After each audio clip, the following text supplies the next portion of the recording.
아멘. 오늘 함께 나눌 설교 제목은 말씀으로 오신 예수님이라는 제목으로 이제 말씀을 전하도록 하겠습니다. 여러분은 성경이 말하고자 하는 것이 무엇인지 아시나요? 성경이 말하고자 하는 것. 성경이 말하고자 하는 것을 한 문장으로 또 정리하면 우리가 또 뭐라고 얘기할 수 있을까요? 제가 잠깐 10초 정도 시간을 드릴 테니까 잠깐 생각하는 시간을 가졌으면 좋겠습니다. 10초 드릴게요.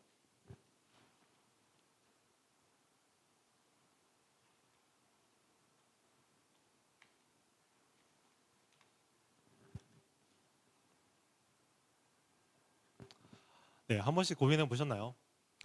제가 이 성경을 이 한 문장으로 요약하면 뭘까라고 제가 고민하다가 제가 정리한 거는요. 택함 받은 백성들은 구원을 받았고, 그리고 그 구원받은 백성들은 하나님 나라에서 산다입니다. 한 문장이 조금 길긴 하죠. 한 문장 같이. 제가 이렇게 얘기한 거는 큰 틀은 아마 두 가지라고 제가 정리할 수 있을 것 같습니다.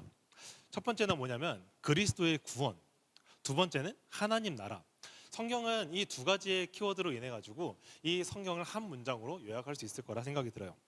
그러면 타락한 인류를 위해서 하나님이 자신의 아들인 예수 그리스도를 보내셨고, 그리고 이 땅에 오셔가지고 그 예수 그리스도는 구원받은 백성들을, 그리고 구원하신 역사를 왕성하시면서 그 구원받은 백성들이 성령의 인도를 따라서 하나님의 나라의 백성으로 살 수 있게끔 오늘도 우리를 인도하고 계시는 것이 바로 이 성경이 우리에게 얘기하고자 하는 것입니다.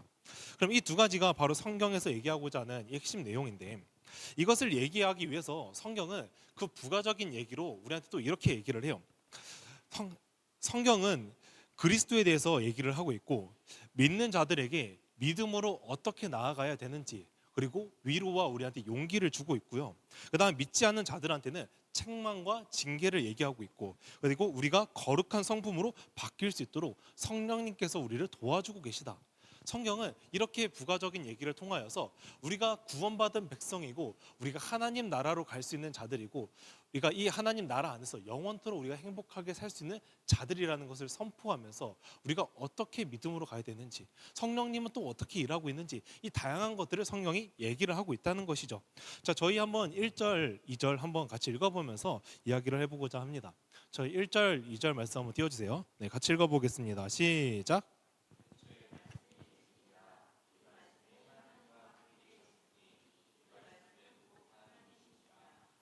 네, 네, 감사합니다. 자, 태초에 말씀이 계셨다고 합니다. 자, 근데 좀 말이 좀 이상하죠. 태초에 말씀이 계셨다. 우리가 보통 이 말씀이라고 하는 거는 뭐 선생님의 말씀이 될 수도 있고, 뭐 교장 선생님의 말씀도 있고, 어르신의 말씀이 될 수도 있는데, 우리가 말씀을 보면서 계셨다라는 표현을 사용하진 않잖아요. 근데 이 태초에 말씀이 계셨다라는 의미는 단순히 이 말씀이 언어적인 차원을 뛰어넘은 것을 우리가 얘기하고 있다는 것입니다. 그러면서 태초에 말씀이 계셨는데, 이 말씀이 무엇이었냐면 하나님과 함께 있었대요. 그래서 우리가 천지 창조가 이루어지기 전 이 태초의 상태에서 이 말씀과 하나님은 같이 계셨는데, 이 말씀이 곧 뭐라고 얘기를 하냐? 바로 하나님이시다. 우리가 생각하는 이 말씀이 곧 하나님이시라고 얘기를 하면서 2절에서는 뭐라고 정의하냐? 그가 태초에 하나님과 함께 계셨고, 말씀은 곧 하나님이십니다.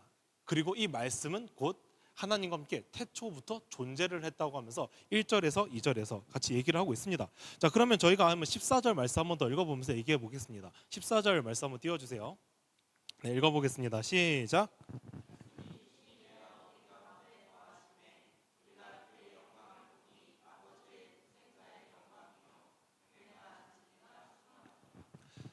태초의 말씀이 하나님과 함께 있었고, 그 말씀은 곧 하나님이라고 했죠. 그리고 그 말씀이 지금 뭐 한다고 얘기를 하죠? 그 말씀이 육신을 입었다고 얘기를 합니다. 그리고 그 육신을 입은 그 말씀이 지금 어떻게 하느냐? 우리 가운데 거한다고 합니다. 그러면 이 말씀이 육신이 되었다는 또 의미는 또 무엇일까요? 저희가 한번 생각을 해볼게요. 우리가 이 교회 다닌 좀 짬밥이 있는 친구들은 좀 눈치껏 알겠지만, 이 말씀은 결국에는 예수님입니다. 예수님. 말씀이라는 이 분이 바로 그 육신을 입었고요. 그리고 그 우리 가운데 왔다고 했는데, 그 육신을 입은 그 말씀이 바로 누구였냐? 바로 예수님이었던 것입니다. 그러면 태초에 이 하나님과 예수님은 함께 있었고 하나님이 곧 예수님이라는 것을 오늘 이 요한복음은 얘기하고 있는 것입니다. 우리가 그 흔히 듣고 있는 그 삼위일체라고 표현을 할 수 있을 것 같아요. 성부와 성자와 성령이 하나 되어 가지고 위격적 연합을 이루고 있는 그 삼위일체가 바로 오늘 이 요한복음을 통해서 증명이 되고 있는 것이죠. 그러면 우리가 이 예수님은 원래 그 말씀 그 자체였던 것이에요. 말씀이 그 육신을 입어서 말씀은 결국에는 하나님과 동일하기 때문에 하나님의 뜻이 결국에는 그 말씀이고 하나님의 뜻과 말씀이 그 예수님이란 분인데 그 하나님의 뜻이 육신을 입고 예수님이 되어서 하나님의 뜻이 그 육신을 입고 인간들을 찾아와서 하나님의 뜻을 전하고 있다. 그것이 바로 이 예수님께서 우리와 함께 거하면서 하나님의 뜻에 대해서 증거했다는 것을 오늘 얘기하고 있는 것입니다. 자, 그러면 예수님께서 이 땅에 오셨어요. 육신을 입고 이 땅에 오셨어요. 근데 이 땅에 왜 오셨죠? 예수님이 이 땅에 왜 오셨죠? 우리를 구원하기 위해서. 하나님께서 이 세상을 창조하셨을 때는 원래 죽음이라는 것은 존재하지 않았어요. 원래 사망이라는 것은 존재하지 않았는데 이 사망을 죽음이 없던 이 상태였던 이 인류가 에덴 동산에부터 시작을 해서 선악과를 따먹게 되었고요. 선악과를 따먹으로써 죄를 짓게 되었어요. 그래서 그 죄의 결과로 인해서 우리에게 사망이 들어오게 되었고 우리는 모두가 죽은 존재들, 이미 죽어가는 존재들이 되어버렸다는 것이죠. 그리고 인류는 결국에 이 죄로 인해서 타락을 해버린 것이 우리가 알고 있는 우리가 죄인이라는 의미입니다. 근데 이 아담과 하와의 이 죄가 이 선악과를 그 따먹은 죄가 그 둘의 죄로서 끝나는 것이 아니라요. 그 죄가 이제 이 구의 후손들까지 우리 인류에게까지 영향을 미쳐가지고 흘러서 우리가 죄를 가지고 태어난다는 것이죠. 그래서 우리가 인간이라면 그 태어나자마자 죄인이 되었다. 우리는 죄인이라고 얘기하는 의미가 이미 죄인된 두 명의 그 남자와 여자 사이에서 그 태어난 그 자녀가 죄인된 모습으로 태어날 수밖에 없는 이유가 아담과 하와가 이미 죄인 되었기 때문에 그 이후에 태어나는 존재들은 우리가 죄를 지었기 때문에 죄인이 아니라 죄인이기 때문에 죄를 지을 수밖에 없는 상태가 되어버린 것입니다. 자, 그러면 우리가 인간이라면 어느 누구도 타락하지 않은 것을 우리가 알고 있어요. 그리고 그 결과가 바로 아담과 하와 때문인 것을 우리가 보게 됩니다. 근데 우리가 단순히 우리가 이 타락한 존재다. 이거는 우리가 거룩한 존재인데 우리가 타락한 존재로 변했다는 것뿐만이 아니라 지옥이라는 영원한 형벌에 들어가게 됩니다. 죄라는 건요, 단순히 우리가 착했는데 그냥 나빠졌다 이 개념이 아니라 그 나빠진 것 이상으로 그 결과가 뭐냐? 우리가 지옥으로 들어갈 수밖에 없는 존재가 되었다. 그것이 바로 그 선악과가 주는 의미가 아니겠습니까? 그리고 또 이어서 무엇이 일어났냐면 우리가 아담과 하와를 생각했을 때 하와까지 그 선악과를 따먹고 그들이 막 부끄러워하죠. 그리고 그 부끄러워하면서 하나님에 대해서 숨기 시작하잖아요. 그리고 하나님이란 존재에 대해서 음성을 들려주시면서 너희 어디 있느냐 하면서 자신의 죄 그리고 벌거벗음을 우리가 드러내면서 우리가 부끄러워하면서 하나님에 대해서 숨기 시작하는데 그러면서 우리가 이루어진 것이 무엇이냐? 우리가 하나님에 대해서 알지도 못하고요, 듣지도 못하고 보지도 못한 존재가 되었어요. 우리는 하나님 볼 수 있습니까? 아마 어렵죠. 볼 수가 없습니다. 우리 하나님이라는 존재를. 그리고 우리가 하나님에 대해서 알 수 있습니까? 우리는 알고 있다 생각을 해요. 근데 우리는 알 수 없습니다. 우리가 들을 수 있나요? 들을 수 없습니다. 근데 우리가 언제부터 이게 가능해졌냐? 하나님께서 우리를 찾아오셨기 때문에. 우리의 존재는 원래 하나님이란 분을 알지도 못하고 보지도 못하고 듣지도 못한 존재였는데 그 우리가 하나님에 대해서 어렴풋이 알 수 있고 우리가 하나님에 대해서 듣고 교제할 수 있는 이유는 예수님께서 이 땅에 오셔서 우리와의 그 하나님과의 관계를 회복시켜 놓기 때문이에요. 하나님과의 관계가 회복이 되었기 때문에 우리가 하나님에 대해서 조금이라도 알 수 있게 된 거죠. 그래서 우리가 그 계시인 말씀이라는 그 성경이라는 것을 통해서 하나님께서 알려주신 것만큼 우리가 하나님에 대해서 조금은 알 수 있게 된 것입니다. 그것이 바로 이 성경이고 우리는 오로지 그 성경을 통해서만 하나님에 대해서 알 수 있다는 것입니다. 자, 그럼 우리가 10절, 11절 말씀 한번 또 읽어보도록 하겠습니다. 저희 10절, 11절 말씀 한번 띄워주세요. 네, 읽어보겠습니다. 시작.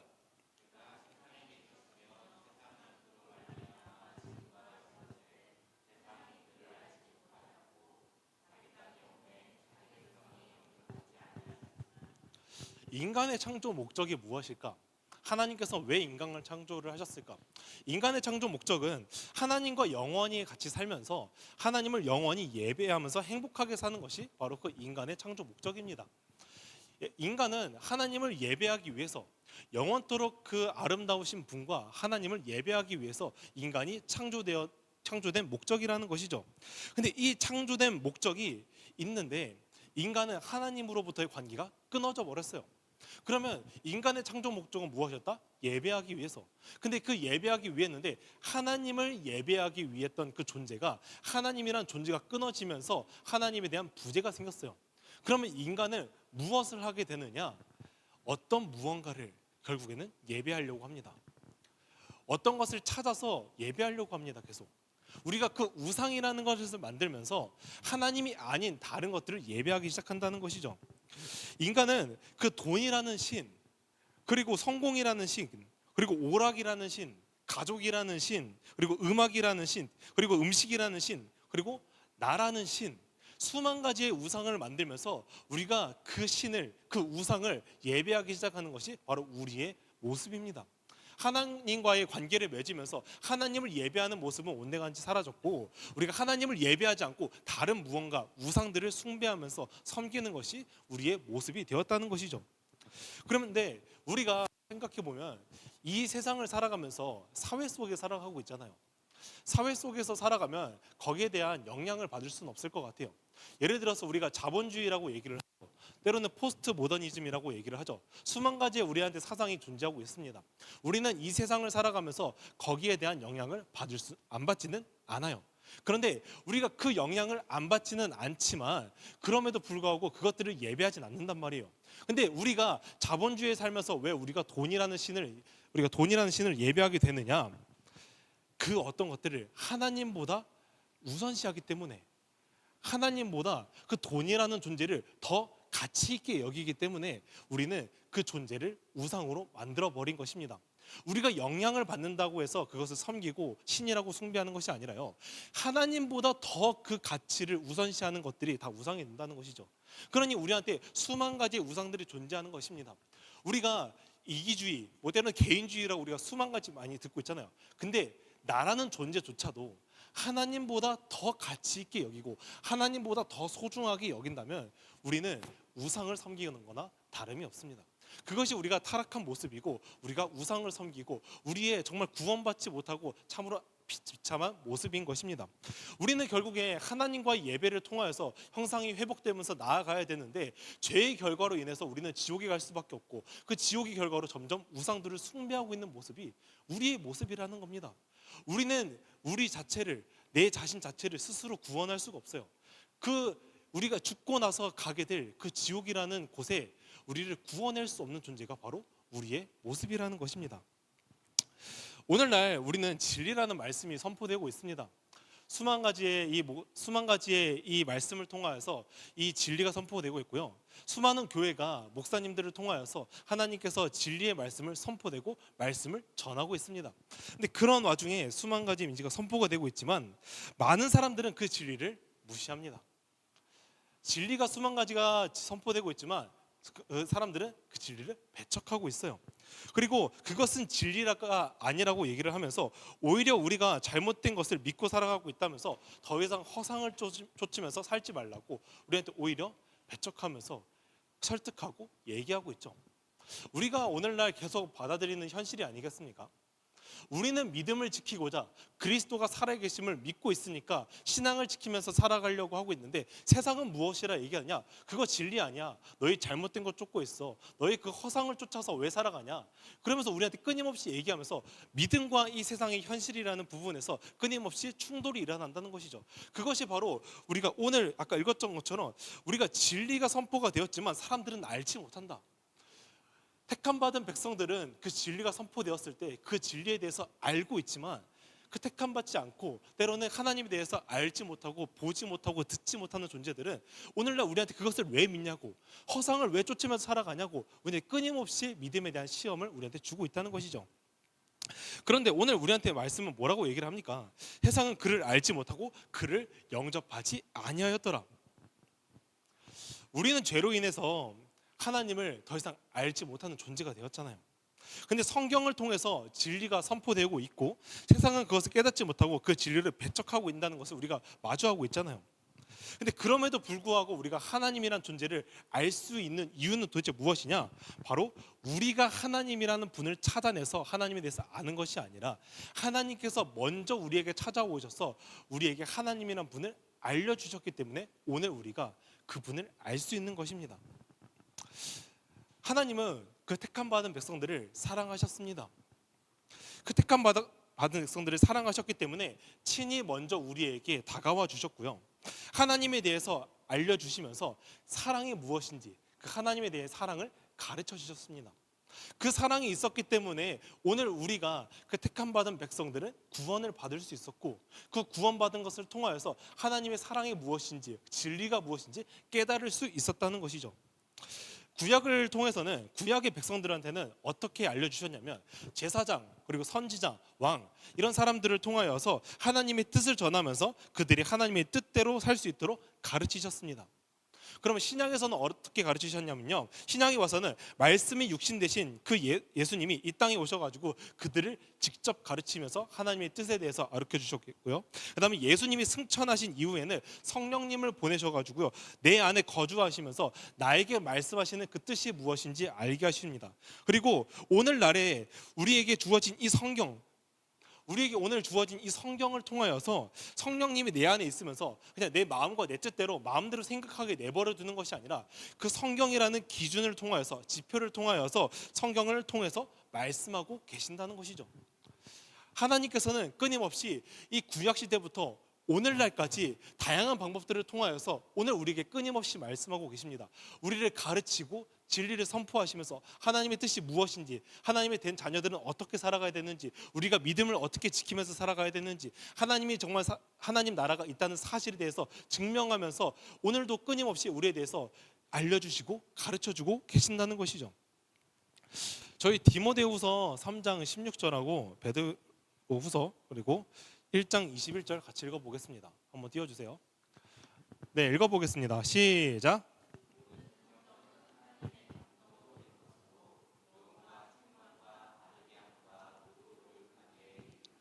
네, 베드로후서도요. 네, 읽어보겠습니다. 시작.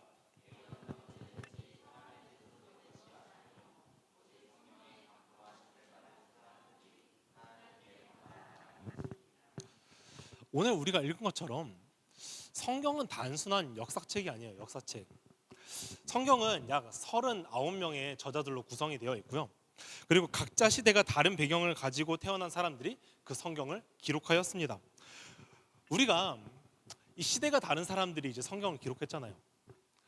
우리가 그 고구려 시대 사람하고 조선 시대 사람하고 이제 똑같은 것을 보고 똑같은 내용을 생각을 하면서 그 책을 만든다고 했을 때 그 내용이 똑같을까요? 아마 다를 것 같습니다. 그러면 조선 시대 사람하고 오늘날 우리 사람하고 똑같은 것을 보고 똑같은 책을 쓴다고 하면 그 내용이 같을까요? 아마 다를 것입니다. 왜 그렇게 생각해요? 왜 그렇게 생각을 해요? 아마 우리가 알고 있는 거는 시대적 배경이 다르니까, 그들이 살고 있었던 문화가 다르니까 그들이 보고 생각하고 읽을 수 있는 내용들이 다를 수밖에 없기 때문에 우리가 그렇게 생각을 할 것 같아요. 우리는 생각해보면 당장 부모님과도 다르잖아요. 내가 학교 생활했던 그 시절과 부모님이 학교 생활했던 그 시절이 다른 것처럼 우리는 똑같은 학교 생활이라는 것에 대해서 얘기를 하더라도 분명한 문화적, 시대적 배경인 차이가 있습니다. 그리고 오늘날 여러분들이, 동급생들이 똑같은 것을 보면서 하나님 말씀 그냥 한 장을 읽고 우리가 이야기하고 나눔을 하는 것을 보면 각자 생각하고 중요하게 느낀 것이 다 다르잖아요. 사람은 어떤 것을 보든 간에 똑같은 내용을 얘기하기는 참으로 쉽지 않을 것 같아요. 시대적인 배경이 크면 클수록, 격차가 벌어지면 벌어질수록 아마 동일한 얘기를 하는 것은 거의 불가능에 가깝다고 봐야 될 것 같습니다. 그런데 성경은 창세기부터 요한계시록까지 정말 수많은 저자가 이 책을 썼는데요, 각자의 생각을 가지고 있는 이 책이, 그 66권의 책이 마치 한 권의 책처럼 하나의 동일한 이야기를 하고 있는 것이 바로 이 성경입니다. 성경은 우리의 단순한 역사책으로 주어지는 것이 아니라 성령의 감동으로 말미암아, 하나님의 감동으로 말미암아 쓰여진 책이라는 것을 오늘 말씀을 통해서 얘기하고 있습니다. 저희 PPT 그림 파일 한번 띄워주세요. 자, 여러분 보이시나요? 되게 뭔가 그 그래프 같이 보이죠. 근데 이게 단순한 그래프가 아니라요. 이 밑에는 흰색들이 있어요. 이 흰색이 뭐냐면 창세기부터 요한계시록까지 표시를 해놓은 거거든요. 그래서 이 창세기부터 요한계시록까지 이렇게 표시를 해놓은 다음에 이 선은 무엇이냐면 그 창세기면 요한복음에 관련이 있다면 이 선을 하나 긋는 거예요. 근데 이 창세기부터 요한계시록의 이 책이 수만 가지의 이 그래프가 있는 것을 연결된 것을 보면 성경이 서로가 서로를 증언하고 있다. 구약이 신앙을 증거하고 있고 신약이 구약을 증거하고 있고 서로가 서로를 증거하면서 성경이 성경됨을 오늘 말하고 있다는 것이죠. 그럼 다시 우리가 돌아와서 생각을 해보면 약 39명의 저자가 되는 그 성경, 근데 이 성경이 시대적 배경도 다르고 문화가 다른 이 저자들이 모여가지고 책을 썼는데 그 책이 마치 하나 된 동일한 책처럼 하나의 이야기를 하고 있는 것이라면 우리가 이것을 역사적으로 바라볼 수 없을 뿐만 아니라 성경이 오늘 말씀을 읽은 것처럼 성경은 하나님의 감동으로 이루어져 있었고 성령의 감동을 통하여서 성경이 만들어지는 과정까지 하나님께서 임재하시고 인도하시고 지키셨고, 그리고 때로는 그 구약의 선지자들을 통하여서 사람이 말하고 있는 것처럼 얘기가 들려지지만 신약에서는 뭐라고 얘기를 하면 그 선지자를 통하여서 하나님께서 말씀하셨다는 것을 우리가 볼 수 있는 것처럼 이 성경이 우리가 하나님의 말씀이고 하나님의 말씀으로 여길 수 있고 우리가 하나님의 뜻이라고 받들면서 우리가 이 성경을 하나님의 뜻이라고 이야기하고 받아들일 수 있는 이유는 단 한 가지입니다. 왜냐? 성령의 감동으로 이 책이 쓰여졌기 때문에. 그 이유 하나만으로 우리가 이 성경을 받아들일 수 있다는 것이죠. 이것이 바로 성경이 가지고 있는 신비입니다. 언어학자들도 이 성경에 대해서 봤을 때 불가능이라고 얘기를 합니다. 그 세계에 수만 가지 책들이 존재를 하지만 세계의 어떠한 책도 이 성경을 능가할 수 없고 성경과 같은 책이 나올 수 없다고 이 학자들도 선언을 하고 학문적으로도 이제 설명할 수 없다고 얘기하고 있습니다.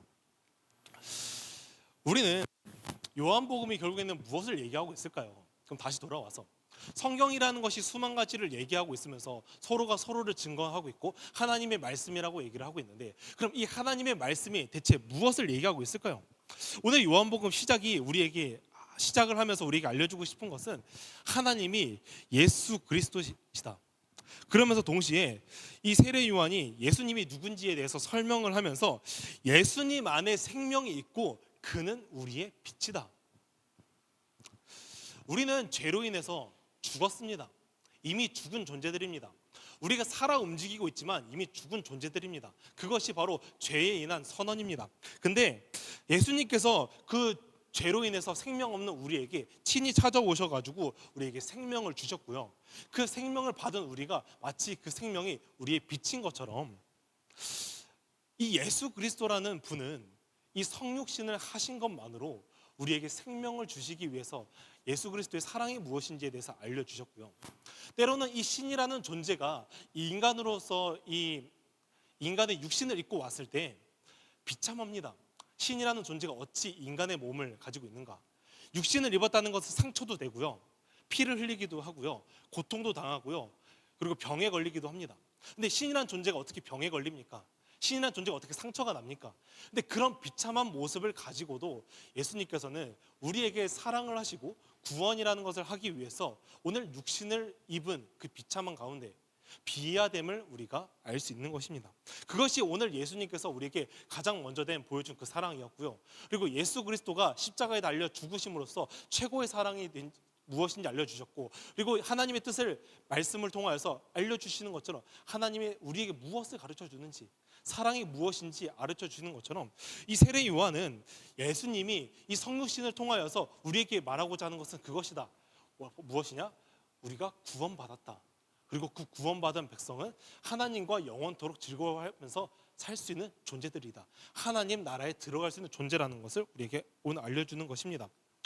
여러분들은 오늘 진정으로 예수 그리스도를 영접하고 있습니까?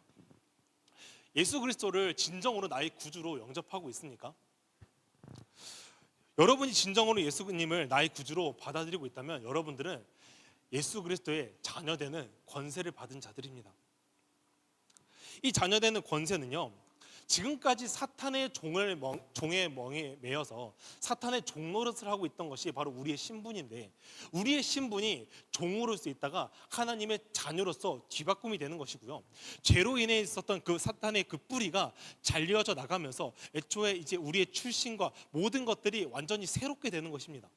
완전한 변화, 100%된 변화, 그냥 완전한 우리의 그 예수 그리스도로 말미암아서 우리의 출신과 신분이 아예 바뀌어지는 것을 오늘 자녀되는 권세를 통해서 얘기하는 것입니다. 이것뿐만이 아니라 하나님의 자녀라는 것은 무엇이냐? 그 우리 아버지 되신 주님께서 하늘 상급을 받을 수 있는 권한 또한 주어졌다는 것입니다. 하나님께서 우리에게 하늘 상급을 주실 수 있는 권한이 그 자녀되는 자들에게 그 권세가 주어졌다는 얘기이기도 합니다. 오늘날 우리가 천국을 누릴 수 있고 하나님 나라에 들어갈 수 있는 이유는 무엇이냐면, 우리가 종이었던 자가 하나님 나라에 들어갈 수 있는 것이 아니라 종이었던 자가 하나님 나라의 그 자녀이기 때문에 하나님 나라에 들어갈 수 있는 권한을 얻게 된 것입니다. 그것이 하나님께서 오늘 우리에게 부어주신 하나님 자녀의 특권입니다. 근데 우리가 참 살아가다 보면 이 예수 그리스도의 이 얘기가 결국에는 구원에 관한 것이고 하나님 나라에 관한 것인데, 우리가 이 얘기를 들으면 어떻게 반응해요? 아, 또 그 얘기하나 보다, 또 구원에 관해서 얘기하나 보다, 또 예수님에 관해서 얘기하네, 이러면서 우리는 이것을 흘려 들을 때가 참 많아요. 그리고 우리가 그 예수 그리스도의 그 구원의 은혜가 우리 믿음 안에 과연 얼마나 큰 영향을 주고 있는지도 의문인 것 같아요. 우리가 참 믿음을 가지고 살아간다는 건요, 쉬우면 참 쉬운데 어려우면 참 어려운 것 같아요. 참 어떻게 보면 이 믿음보다 참 애매모호하면서 어려운 것은 없는 것 같아요. 근데 제가 이 믿음 생활을 하면서 제가 한 가지 깨달은 것은 무엇이냐면요, 우리는 그 보이지 않는 것을 믿고 따라가야 되는 게 참 힘들잖아요. 하나님이란 분이 오늘 당장 내 눈앞에 보이지 않기 때문에 믿는 것이 너무나 힘들잖아요. 그러면서 신뢰하고 믿으라는 게 너무나 힘들잖아요. 때로는 막막하고 답이 보이지 않는 순간에 순종하라는 거 되게 힘들잖아요. 때로는 언제까지 내가 인내하면서 참아야 되는지 내가 불평도 나고 답답함을 느낄 때가 있잖아요. 근데 그 와중에서 내가 신앙생활을 하면서 깨달은 것은 무엇이냐? 하나님께서 우리에게 먼저 답을 보여주신 다음에 그 길을 가라고 알려주시는 것이 아니라, 때로는 보이지 않는 것을 믿고 따라가면서 그 답이 무엇인지 깨닫게 되는 것이 오히려 우리한테 유익이자 은혜가 된다는 것이죠. 우리가 출애굽기에 이스라엘 백성들을 생각을 해보면 수만 가지의 기적이 있었잖아요. 홍해도 갈라졌었고요, 구름기둥, 불기둥, 우리가 현실에서 불기둥 하나만 이루어졌나 해도 사람들이 엄청 놀라고 이슈가 될 것인데, 그 이스라엘 백성들이 수만 가지의 기적과 이적들을 보면서 예수님이 어떤 분인지 하나님이 어떤 분인지 분명히 보았을 텐데 그들의 믿음이 과연 하나님을 따라갔느냐? 아니었다는 것이죠. 오히려 그 보이는 것을 믿는 믿음은 오히려 작은 믿음이라는 것을 그 출애굽기를 통하여서 우리가 알 수 있습니다. 그러면 반대로 다시 생각해서 우리가 보이는 것을 믿고 따라가는 믿음은요, 생각보다 큰 믿음은 아니에요. 오히려 우리가 보이지 않는 것을 믿고 따라가기 위해서 그 고군분투하고 몸부림치고 때로는 의심하고 불신하다가 때로는 믿음의 발걸음을 한 발짝 내딛었을 때 하나님께서 이 길이 맞았구나, 이것이 정답이었구나, 이것이 진리였다는 것을 깨닫게 될 때 오히려 우리가 믿음에 대한 담대함, 믿음에 대한 깊이가 오히려 크고 넓어지는 것을 우리가 경험한다는 것이죠. 그런 것처럼 우리에 대해서 이 믿음이라는 것은 결국에 보이지 않는 것을 믿음으로 나아갈 순종과 용기를 오늘 우리한테 요구한다는 것입니다. 여러분들은 예수 그리스도가 우리 인생에 있어서 진리라는 것을 믿으십니까? 여러분들이 우리에게 유일한 답이 정말 그 예수 그리스도라는 답이라는 것을 믿으시기를 바랍니다. 세상 사람들은 분명히 우리한테 얘기를 할 거예요. 우리에게 그 길이 틀린 것이라고요. 그리고 틀린 것이니까 그냥 예수 그리스도의 길을 따라가는 것이 아니라 우리들을 따라오라고요.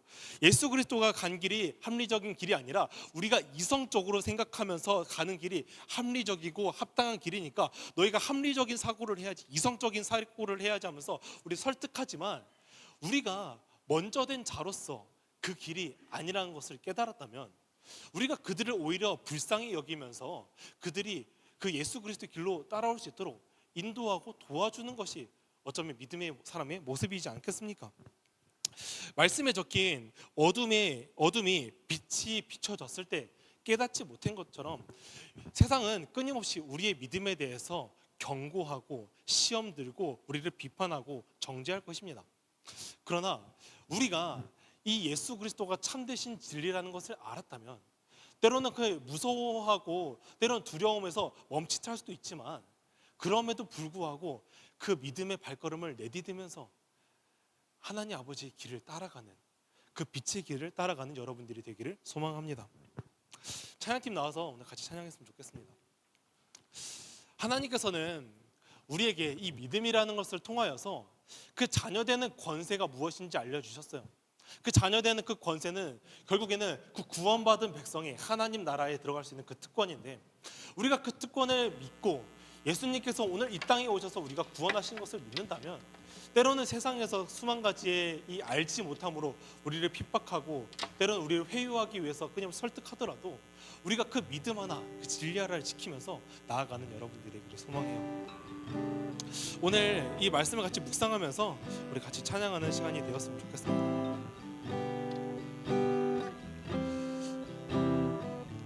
우리 말씀이 육신되어 말씀이 육신되어 우리 가운데 거하시는 주님,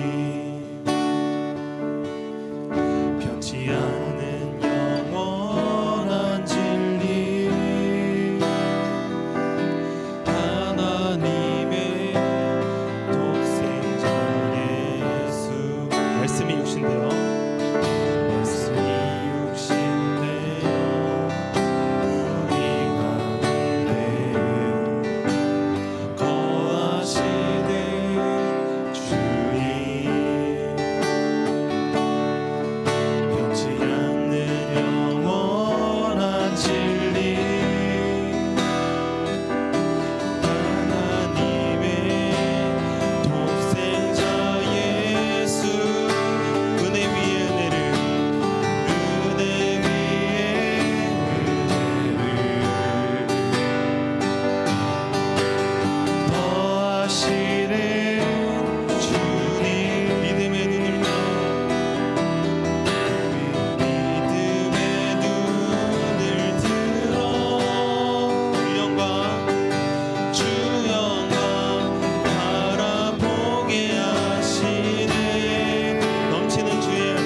마치 우리가 잘못된 것처럼 우리를 끊임없이 믿음에 대해서 흔들어 놓는다는 것이죠.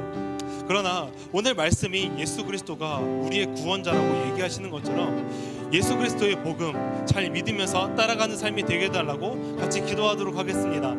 하나님 아버지, 오늘 이 시간 가운데 주님께서 우리에게 알려주시고 우리를 믿음으로써 끊임없이 초대하시면서 우리가 믿음을 지키면서 나아가는 것을 우리에게 원하시는 하나님 아버지, 하나님 세상은 끊임없이 우리를 정죄하면서 우리의 믿음이 틀렸다고 우리를 손가락질하면서 우리의 믿음을 끊임없이 시험하면서 나아갑니다. 그러나 하나님 아버지, 우리가 이 진리이신 예수 그리스도가 우리의 참된 진리라는 것을, 우리의 정답되고 답이 되신다는 것을 우리가 아는 것처럼, 우리가 우리의 먼저 된 자처럼, 우리가 하나님 아버지의 말씀을 먼저 알고 있는 자처럼 우리가 예수 그리스도의 복음,